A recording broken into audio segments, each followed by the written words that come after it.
I have read in your books and observed in myself this tricky nature that just will never let you go willingly.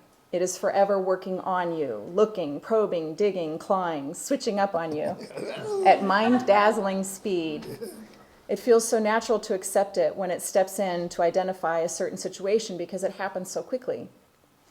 Is suspending the actions of the thought self and bearing that kind of mental anguish that it hits you with the same as simple awareness of the intruder? They feel like two separate exercises, but I've been wrestling with this idea for some time now. No, they're not the same. It's why we talk about intentions the way that we do. Go back to the question just before this. Right.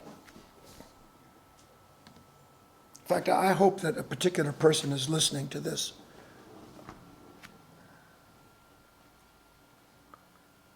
Haven't you ever wondered why you spend so much time not wanting to be something?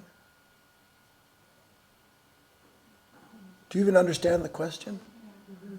I'm the worst person in the world. I don't want to be this. I'm the most selfish this. I don't want to be like that.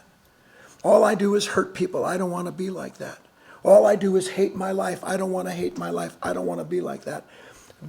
How long does it take before a human being understands that everything that they're saying they don't want to be is the same as making themselves into that by not wanting it? Every time. Strengthening the identity that professes to not want to be that, when in truth that identification is the proliferation of that nature and all that it has and holds over a human being. See, that's where you have to do the right kind of work. That's where an intention comes in. You know what? And I've often said this, because you will say, God help me. God help me. I have seen something of you. I have a glimpse that you hide in me by giving me hatred towards what you say and I say I don't want to be. So here's what I'm going to do. For 24 hours, no matter what happens, I'm going to refuse to resist my own condition. Absolutely. If something in it wants to come up and start talking about how terrible my life is, I will not give it life.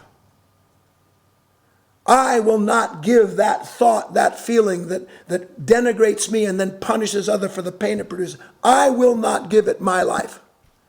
And if you ever get really serious about that, then you will see that every time that you step up and say, I will not give you my life, it will come back with twice the strength, and it will begin to reveal itself to you. And in the revelation of that nature, at that level of clarification, is an absolute beginning of a separation, where now you are given what you need to struggle properly against that darkness, against that unconscious nature, because you have put yourself on the side of that which is showing it to you.